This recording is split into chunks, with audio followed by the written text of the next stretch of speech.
Okay, ladies and gentlemen, hello, shalom, and welcome to Israel. Hello. You're going to see a movie of 12 minutes telling all the history of Timna Park. Okay? The movie is going to be in Swedish with Turkish subtitles. חברים, סרט של 12 דקות, כל ההיסטוריה של טימנה. Semuanya ini 12 menit cerita tentang Timna, Bapak Ibu.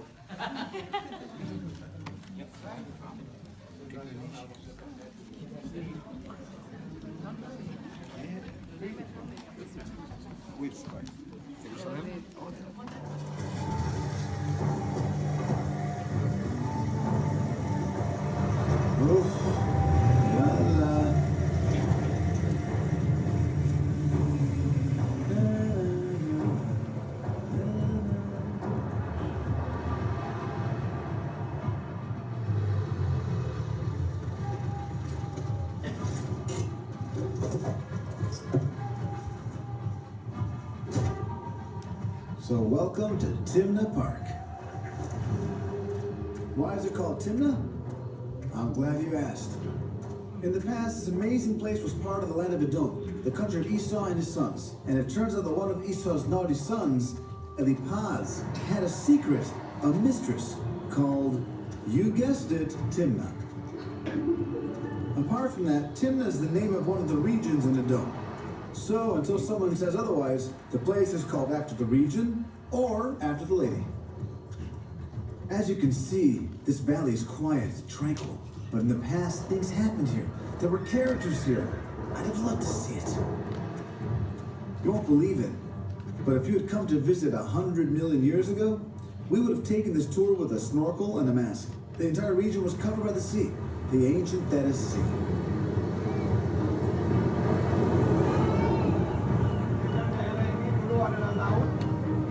When the Thetis Sea retreated, the land left behind was filled with elements and minerals. And then, one day, there was a shift. Or more exactly, a rift, the Syrian-African rift. Enormous forces within the earth shifted the land in the region, and the rains and floods created the Timna Valley. When all the fun and games were over, layers of ancient rock were revealed in the valley that had formed, and in them the glorious mineral with actual superpowers. Copper. Today we know that copper is used to make eating utensils, munitions, and it's still used in our cell phones.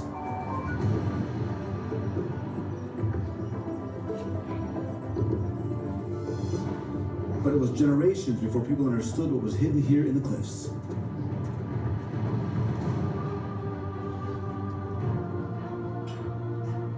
7,000 years ago, the ancient residents of the Arava first discovered the blue-green mineral in the rocks. Captivated by the color of the copper, they dug it out with stone axes and used it to make decorations for ritual ceremonies and jewelry for the wedding days.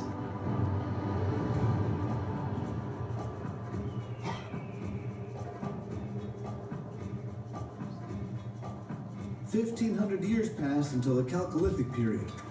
No, mankind didn't calculate anything, but rather discovered metal. Guess who were the first in the world to discover that copper could be turned into a metal? That's right, Our guys at Timna. They understood that with all due respect to ornaments, you could also use it to make eating utensils, work tools, weapons. Respect.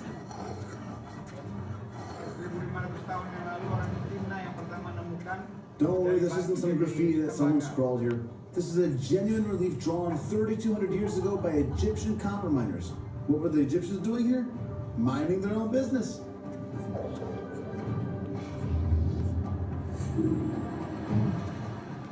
This was the time of Pharaoh Ramses in Egypt. His glorious majesty required enormous quantities of copper to build his new empire. When he heard that his neighbors in Timna had a bottomless supply of the product, he sent teams of workers here and ordered them to come up with the goods fast. What's happening here today? Never mind, let's get on with the tour. I have an idea. Do you want to see a real copper mine from the inside? Come on, but don't tell anyone. Let's go in. Don't be afraid. Come on.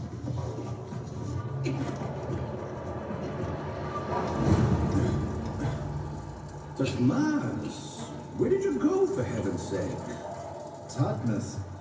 What's going on here? What the skirt? Who are you? Have you been hit on the head by a lump of copper, Tomas? It's me, your friend Shishak, from Pitom on the banks of the Nile. Shishak? Nile? Where am I?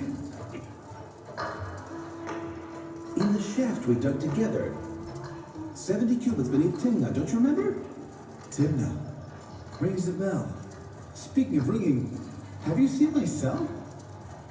Fell, yes you fell. Calm down. You're suffering from a lack of fresh air. Well, stick with me and everything will be okay. While you were gone, the foreman ordered me to dig another shaft and a horizontal tunnel following the copper, and that's what I did. Without your help, of course. Tunnel? What for? To bring in fresh air, so they can extend the mine. And mainly, my confused friend, so that we can get the copper ore out more easily. Come on, let's go to extraction camp.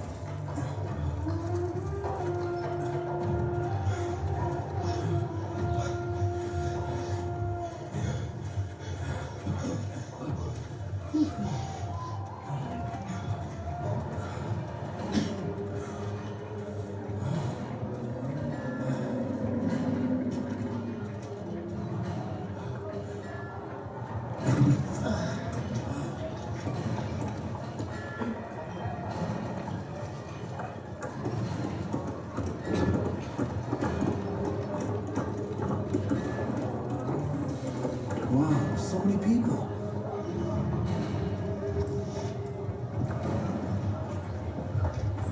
Say, is this copper? This is the rock that contains copper. It's crushed and smelted. When the copper cools down, it's made into ingots. What do they do with the ingots? Come, I'll show you.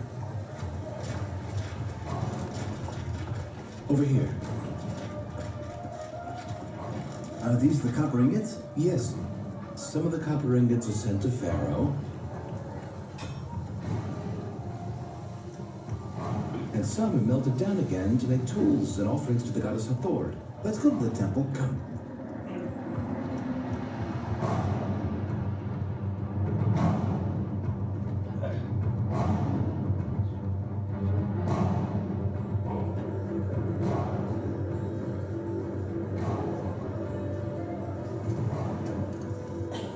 Are you crazy, Tutmas? Cast your eyes down at once and bow to the goddess Hathor.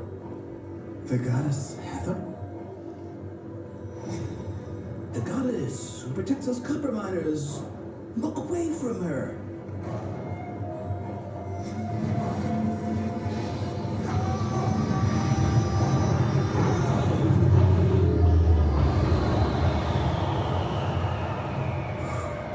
Strange. Where were we? Oh yes. In the middle of the 12th century BC, the Egyptians left Timna and the Midianites became the new rulers. But the most amazing thing found here in the excavations was the famed copper snake.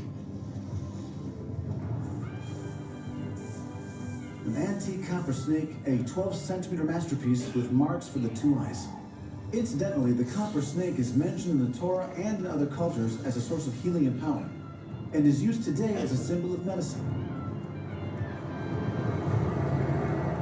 Oh, Timna, how lovely.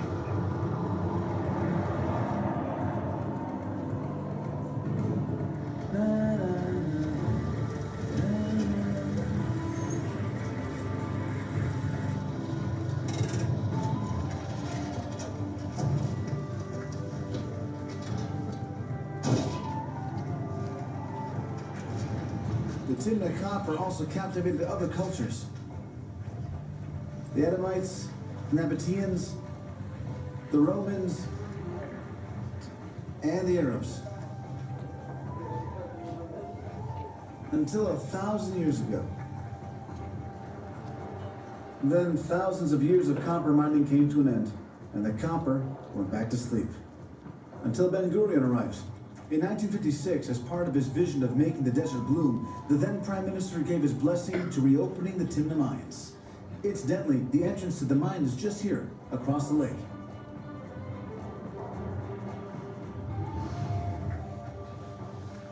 Okay guys, my shift is over. Coming in tomorrow, we'll have some action here. Today, excellent. Bye. Just another day.